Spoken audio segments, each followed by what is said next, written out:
Hello बच्चों, यहाँ प्रश्न है कि धातु की चादर से बना और ऊपर में खुला एक बर्तन शंकु के छिनक के आकार का है, जिसकी ऊंचाई 16 सेंटीमीटर तथा निचले और ऊपरी सिरे की त्रिज्याएं जो है वो दी है 8 और 20 सेंटीमीटर।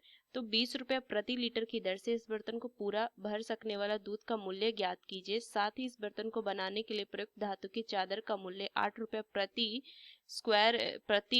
100 वर्ग सेंटीमीटर की दर से ज्ञात किए, जहां की पाई का मान जो है 3.14 लेना है।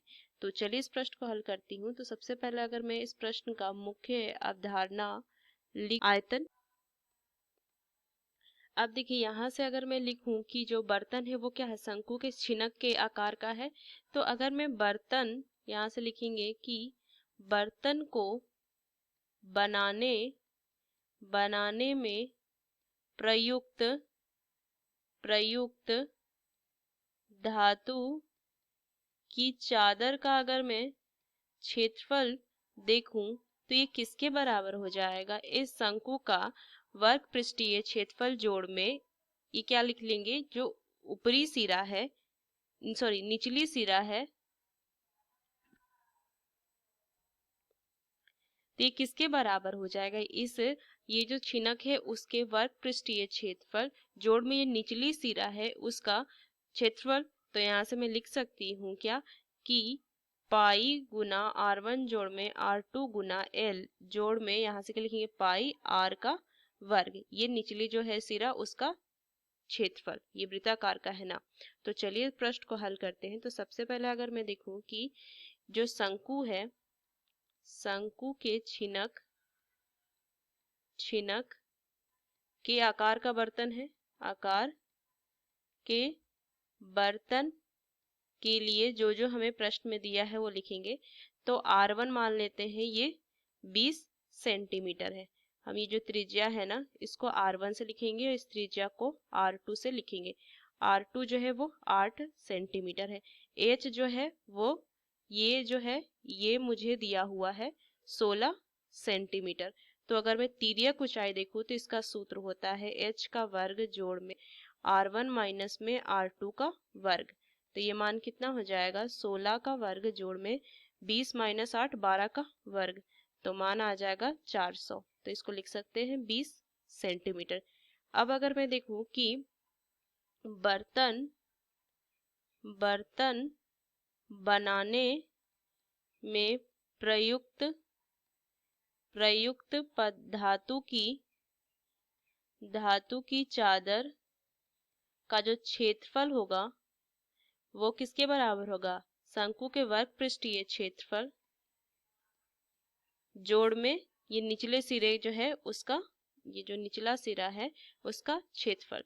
तो ये पाई R2 का वर्ग ये लिख सकते हैं। तो यहाँ से मान आ जाएगा पाई का 3.14 लेना है और यहाँ से आ जाएगा 20 जोड़ 8 ये लिखेंगे ना 20 जोड़ 8 इसको, और गुना में 20 जोड़ में कितना आ जाएगा, क्योंकि मैंने 3.14 को बाहर लिख दिया तो ये हो जाएगा 8 गुना 8 64, ये लिख सकती हूँ, ये वर्ग सेंटीमीटर में होगा।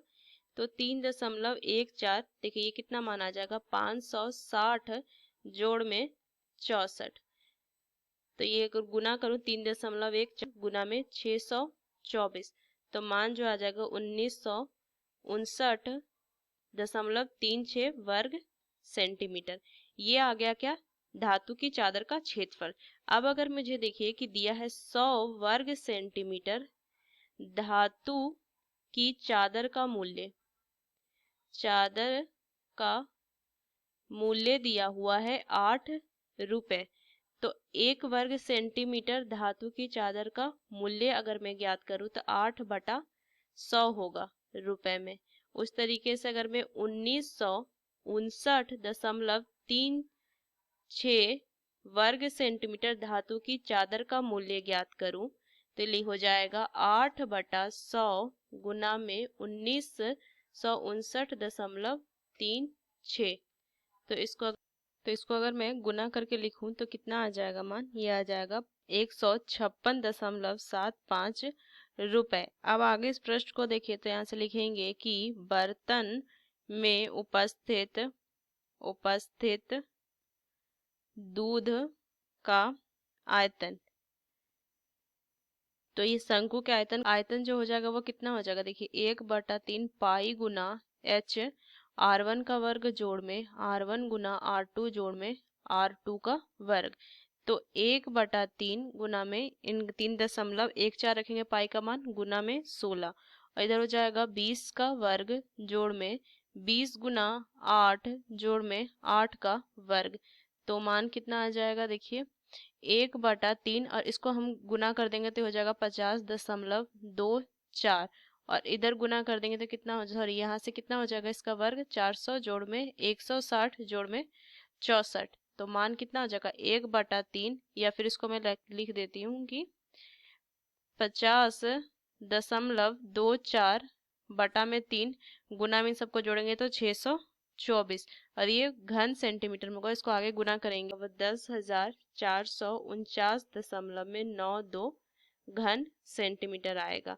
अब अगर मैं आप देखिए इसको अगर लीटर में बदलना है तो यहाँ से क्या लिखेंगे कि हम यहाँ पे, तो लीटर में बदलने के लिए क्या करेंगे, 1000 से भाग दे देंगे। तो दशमलव क्या हो, 3 अंक के पहले आ जाएगा, तो ये हो जाएगा 10.4492 ये लिखेंगे। ये अब क्या जाएगा, मेरा लीटर में आ गया, इसको ये मेरा लीटर में आ गया। अब उसको देखिए, इसको मैं लिख सकती हूँ 10.45 लीटर, ये ले लेते हैं। तो देखिए अब अगर मैं लिखूं कि बर्तन में उपस्थित 1 लीटर दूध का मूल्य जो है वो दिया है 20 रुपए। तो यहाँ से अगर मैं देखूं कि 10.45 लीटर दूध का मूल्य जो हो जाएगा 10.45 गुना में 20, तो मान कितना आ जाएगा, 209 रुपए। तो ये इसका सही उत्तर आ जाएगा, 209 रुपए। तो इस मुख्य अवधारणा का इस्तेमाल करके हमने इस प्रश्न को हल किया। आशा करते हैं प्रश्न आपको समझ में आया। धन्यवाद।